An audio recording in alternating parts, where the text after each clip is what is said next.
그들이 예루살렘에 가까이 가서 감람산 벳바게에 이르렀을 때 예수께서 두 제자를 보내시며 이르시되 너희는 맞은편 마을로 가라. 그리하면 곧 매인 나귀와 나귀 새끼가 함께 있는 것을 보리니 풀어 내게로 끌고 오라. 만일 누가 무슨 말을 하거든 주가 쓰시겠다 하라.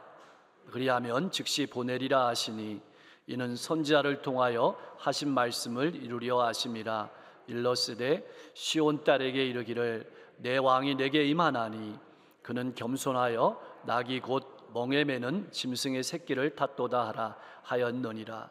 제자들이 가서 예수께서 명하신 대로 하여 나귀와 나귀 새끼를 끌고 와서 자기들의 겉옷을 그 위에 얹음에 예수께서 그 위에 타시니 무리의 대다수는 그들의 겉옷을 길에 펴고 다른 이들은 나뭇가지를 베어 길에 펴고 앞에서 가고 뒤에서 따르는 무리가 소리 높여 이르되 호산나 다윗의 자손이여 찬송하리로다.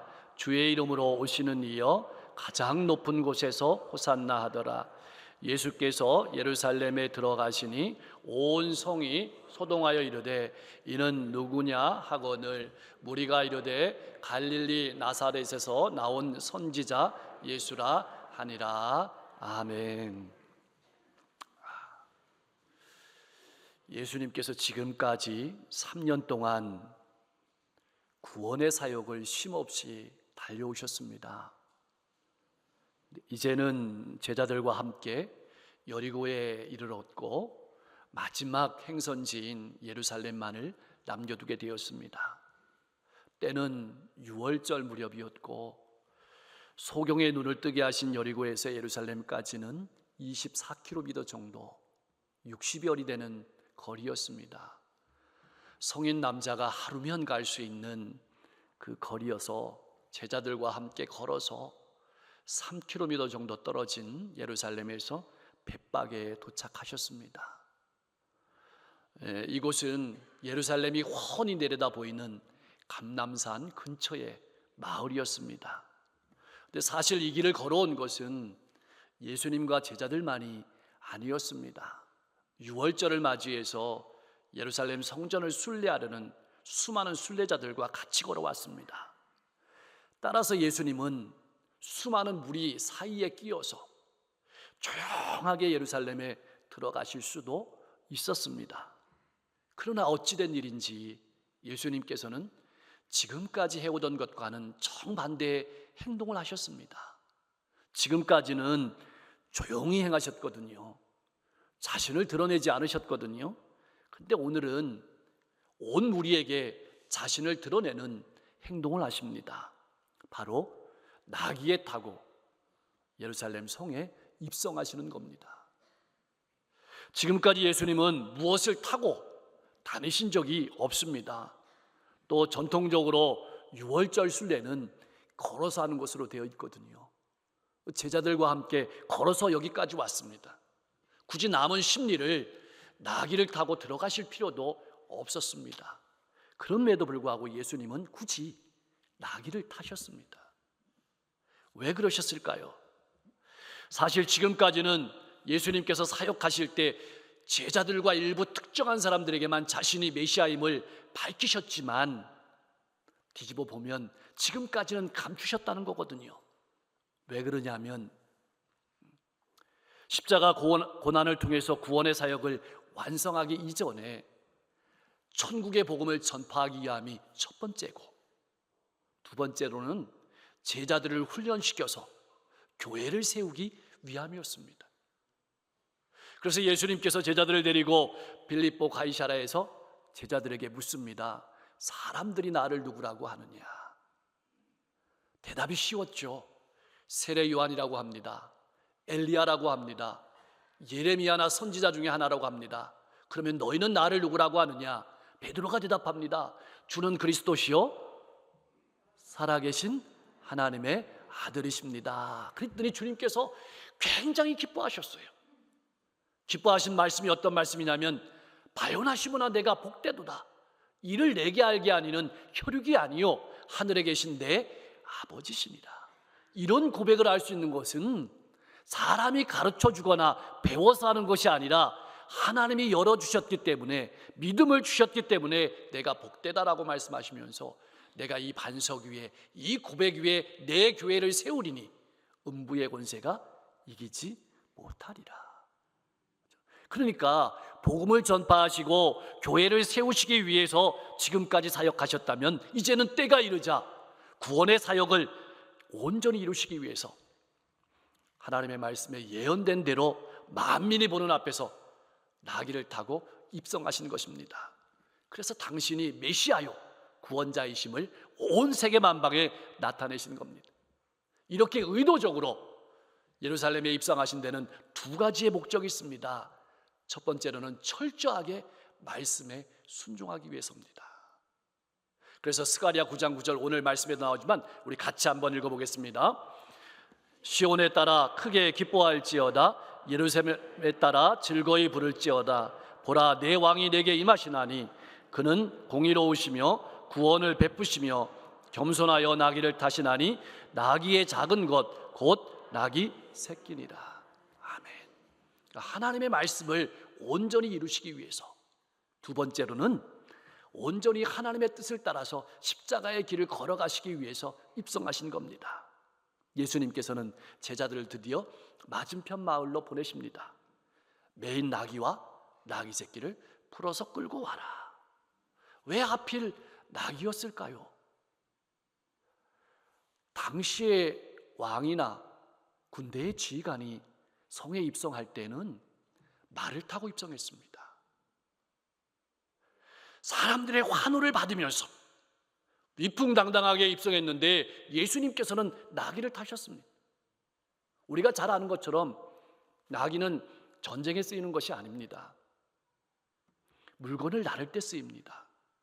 농사 지을 때 쓰입니다.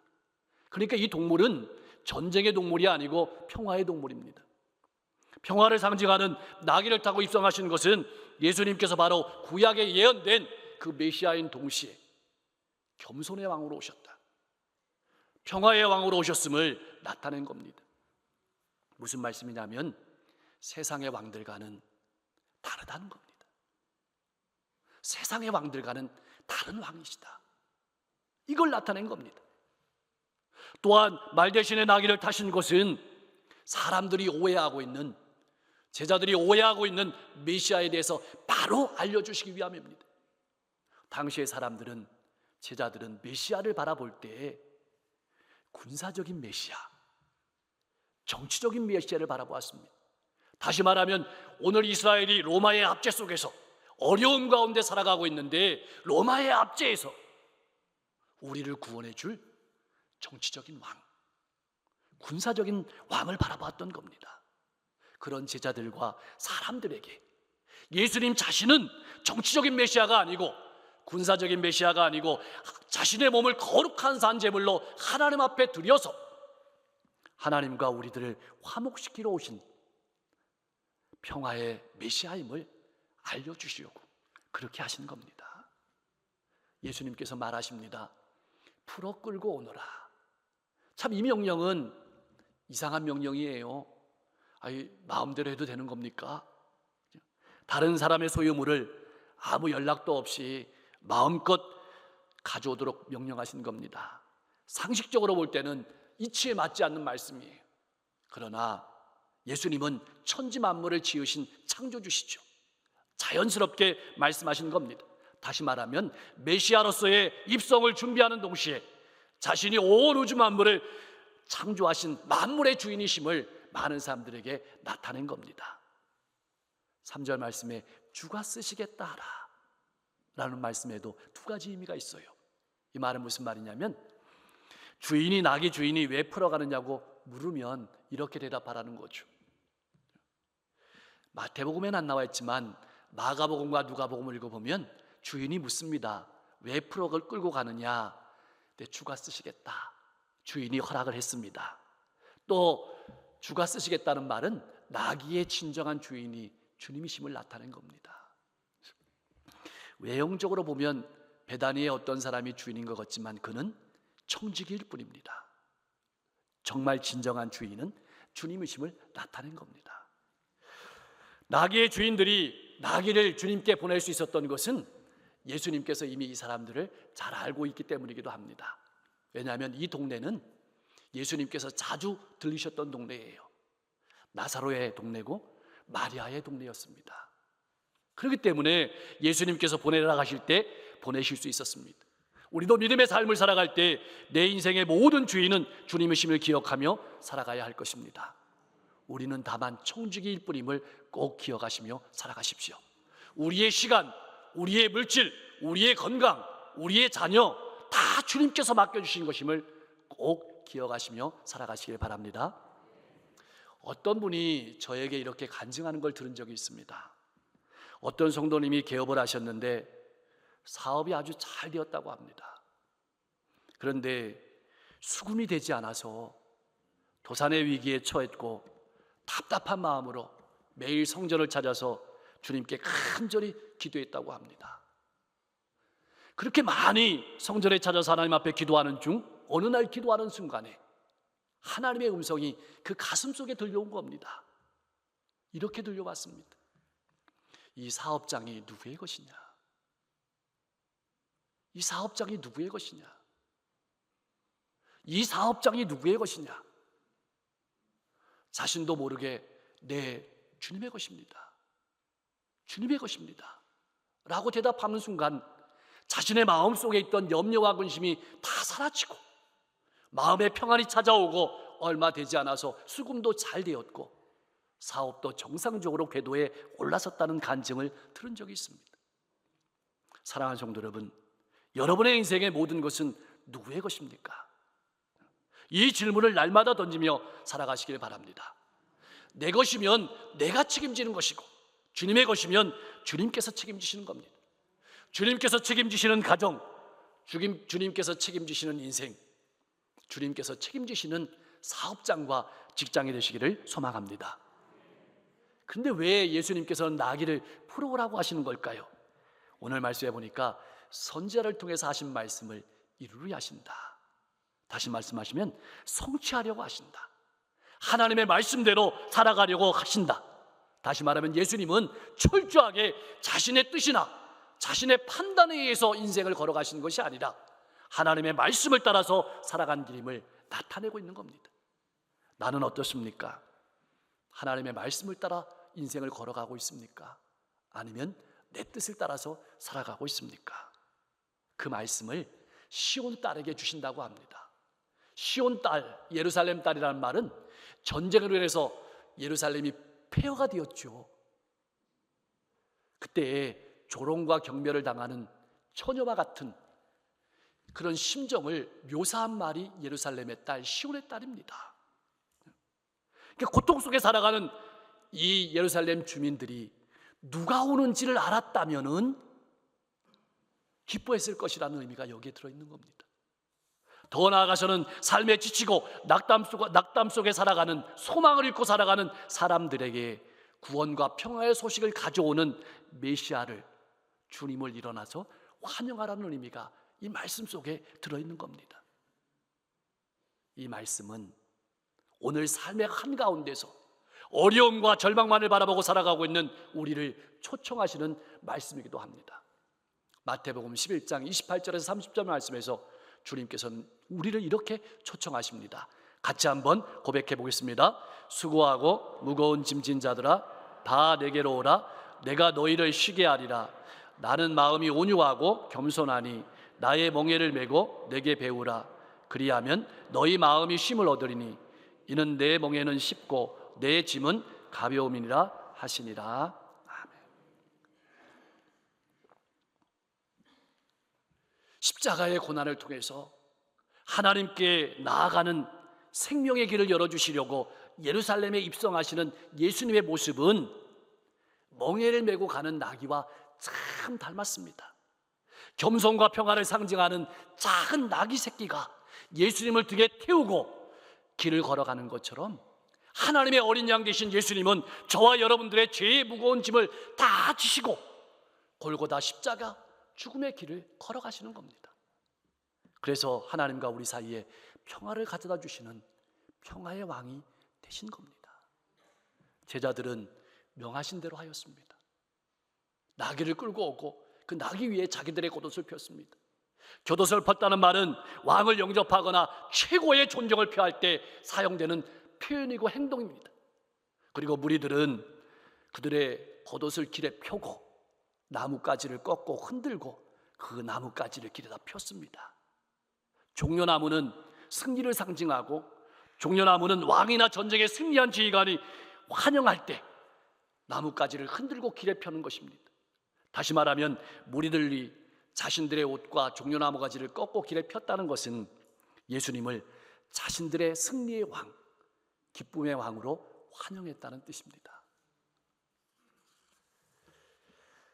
그런데 이 의미는 성경이 말하는 의미로 환영했다는 것이 아니고 로마의 압제로부터 자신들을 해방시켜줄 정치적인 메시아로 알고 극진히 영접했다는 것입니다. 이제 무리가 앞에서 가며 또 뒤에서 가면서 소리 지릅니다. 호산나 다윗의 자손이여 구원하소서, 찬송하리로다 주의 이름으로 오시는 이여 가장 높은 곳에서 호산나라고 외쳤습니다. 다윗의 자손, 주님의 이름으로 오시는 이는 이스라엘 사람들이 그토록 기다리던 메시아가 바로 예수님임을 나타낸 것입니다. 그러나 이러한 열광적인 환호는 얼마 가지 않아서 싸늘한 적개심으로 변했습니다. 왜냐하면 예수님께서 정치적인 메시아가 아니고 군사적인 메시아가 아니라는 사실을 확인한 그들은 예수님을 십자가에 못 박으라고 외치는 군중으로 변해버렸던 겁니다. 내가 바라던, 내가 믿던 예수가 아니기에 돌아섰던 겁니다. 드디어 예수님께서 예루살렘에 입성하십니다. 온 성이 요동했습니다. 요동했다는 말은 지진을 가리킬 때 사용되는 표현입니다. 다시 말하면 예수님에 대한 소문으로 말미암아서 온 성이 들끓는 것을 묘사하는 겁니다. 당시의 예루살렘에는 명절을 지키러 올라온 순례객들과 예루살렘 주민이 합하여 200만 이상이 운집해 있었다고 성서학자들이 말하고 있습니다. 그들이 묻는 겁니다. 이는 누구냐? 예수님이 탄생할 때에도 온 성이 요동했습니다. 예루살렘의 정치 지도자들, 종교 지도자들 깜짝 놀랐습니다. 이는 누구냐? 이렇게 소동을 일으킬 만한 이 사람의 정체가 무엇이냐고 물은 겁니다. 예수님은 여러분 누구십니까? 다윗의 자손으로 오신 만유의 왕이시죠. 구약에 예언된 오실 메시아죠. 그리고 평강의 왕으로 하나님과 우리 사이를 화목시키러 오신 구원자이십니다. 그러나 무리들과 제자들은 예수님이 예루살렘에 입성하는 그 순간까지도 예수님에 대해서 잘 알지 못했습니다. 예수님의 제자들은 예수님을 하나님의 아들이라고 고백은 했지만 예수님께서 어떻게 구원사역을 펼치실지 깨닫지 못했던 것입니다. 그때 무리가 대답합니다. 갈릴리 나사렛에서 나온 선지자 예수. 이 대답 속에는 조롱이 들어있습니다. 갈릴리 나사렛은 촌동네거든요. 그러니까 이 촌동네에서 나온 선지자라는 조롱이 여기에 들어있는 겁니다. 유대인들은 예수님이 행하시는 기적을 보고 가르침을 듣고 권세가 있다는 사실을 알았음에도 불구하고 예수님을 다만 한 사람의 선지자로만 알았던 겁니다. 메시아로 받아들이지 않았던 겁니다. 왜 그들에게는 예수님의 낙이 타는 겸손이 보이지 않았을까요? 왜 그들은 예수님을 그들의 왕으로 모셔드리지 못했을까요? 하나님의 말씀의 진리를 잊어버렸기 때문입니다. 진리에는 관심 없고 말씀에는 관심 없고 오직 자신들의 이익에만 관심했기 때문입니다. 사랑하는 성도 여러분, 예수님이 나귀를 타고 예루살렘에 입성하시는 이 사건은 우리에게 무엇을 보여주시는 것일까요? 구원사역 전체를 응집해서 보여주는 사건입니다. 지금까지는 복음의 전파와 제자들을 훈련하기 위한 시간이었다면 이제는 하나님의 때가 되어서 우리의 죄를 담당하기 위해서 인간의 몸을 입고 이 땅에 오신 메시아여 구원자이심을 온 천하 만방에 드러낸 사건이 바로 나귀를 타고 입성하신 이 사건이라는 것이죠. 예수님께서는 지금 환호하는 무리들이 얼마 가지 않아서 변화될 것을 아시면서도 그 길을 피하지 않으셨습니다. 그 길을 묵묵히 걸어가신 겁니다. 왜냐하면 예수님의 죽음이 아니면, 십자가에 자신의 몸을 내어주지 않으면 오늘 우리가 하나님 나라에 들어갈 수 없음을 아시기에 그 대가를 치르기 위해서 묵묵히 그 길을 걸어가신 겁니다. 그 길이 하나님께서 예언자를 통해서 말씀하신 주님이 걸어가실 길이었습니다. 이제는 우리가 그 길을 걸어가야 될 차례입니다. 나를 통해서 하나님의 뜻을 바라보고 피하지 말고 가정과 일터와 이웃을 향해 나아가시길 바랍니다. 사랑하는 성도 여러분, 오늘 말씀을 돌아보면서 우리가 꼭 기억해야 될 것이 두 가지 있습니다. 첫 번째로 예수님께서는 무슨 일이든지 내 계획이 아니라 철저하게 하나님의 시간표에 의해서 움직였습니다. 물러나야 될 때를 아시고 나가야 될 때를 아셨습니다. 예루살렘으로 올라가는 길은 고난이 기다리는 길이지만, 힘든 길이지만 하나님의 뜻임을 아셨기에 묵묵히 하나님의 뜻만 바라보고 저와 여러분들을 구원하시기 위해서 십자가의 길을 묵묵히 걸어가신 겁니다. 그리스도인이란 무슨 뜻일까요? 그리스도의 사람이란 뜻이고 그리스도를 따른다는 뜻입니다. 다시 말하면 내 욕심과 뜻을 십자가에 못 박은 사람이 그리스도인입니다. 예수님처럼 하나님의 뜻만 바라보고 가정과 일터와 이웃으로 나가셔서 생명의 열매를 맺는 복된 성도님들 되시기를 소망합니다. 두 번째로는 주님과 늘 동행하십시오. 예수님과 함께 우리가 신앙의 길을 걸어갈 때 예수님께서 우리에게 물으시는 질문이 있습니다. 그 질문은 이겁니다. 너는 나를 누구라고 하느냐? 다시 말하면 예수님을 어떤 분이라고 고백하고 믿느냐는 겁니다. 오늘 본문 말씀을 근거로 하면 이렇게 질문하는 거예요. 예수님을 나의 희망과 기대를 성취해 주시는 분이라고 기대하고 믿고 따라가느냐? 내가 원하는 대로 해줄 때만, 내가 원하는 대로 해주실 것처럼 보일 때만 환영하고 나뭇가지를 꺾고 흔들고 찬송하느냐? 그렇지 않을 때에도 주님을 믿고 따르느냐? 이렇게 우리에게 물으시는 겁니다. 나는 주님을 어떻게 고백하고 어떻게 믿고 살아가고 있습니까? 예수님이 걸어가시는 앞에다가 겉옷을 피는 일도 중요하고 나뭇가지를 꺾고 흔드는 일도 중요하지만 이제는 고통과 시련, 죽음까지도 주님과 함께 동행하면서 주님을 따라가는 여러분과 제가 될 수 있기를 주님의 이름으로 간절히 축원합니다. 우리를 구원하시기 위해 예루살렘에 입성하셨고 십자가에 자신의 모든 물과 피를 쏟아주심으로 말미암아 우리를 구원해 주심에 감사드립니다. 그러나 우리는 세상 가운데 살면서도 그 은혜와 사랑을 잊어버리고 내 마음과 내 뜻대로 살아왔음을 고백하며 회개합니다. 용서하여 주시옵소서. 습관처럼 짓는 죄의 사슬을 끊어내게 하옵소서. 주님만 바라보며 생명을 전파하는 전도자의 삶을 살아가게 하옵소서. 하나님보다 내 뜻을 우선한 내 삶의 모든 우상을 내려놓게 하옵소서. 다시 오실 부활의 주님을 바라보며 소망을 굳게 하고 살아가게 하옵소서. 코로나19로 인하여 위축된 교회와 신앙이 다시 한번 본질을 회복하게 하시고 영원한 생명의 가치관을 가지고 지역과 시대를 섬길 수 있도록 축복하여 주시옵소서. 환우들을 기억하시고 그들의 몸을 만져주시며 깨끗하게 하옵소서. 코로나19로 인하여 고통받는 이들을 긍휼히 여겨주시고 방역을 위해 수고하는 모든 이들을 지키시고 보호하여 주시옵소서. 나라와 민족을 위해 일하는 위장자들에게 지혜와 명철을 허락하시고 선거에서 국민을 가장 귀히 여기는 지도자가 선출될 수 있도록 인도하여 주시옵소서. 우리의 자녀들이 인격적으로 주님을 만나게 하시고 가정이 천국을 이루게 하옵소서.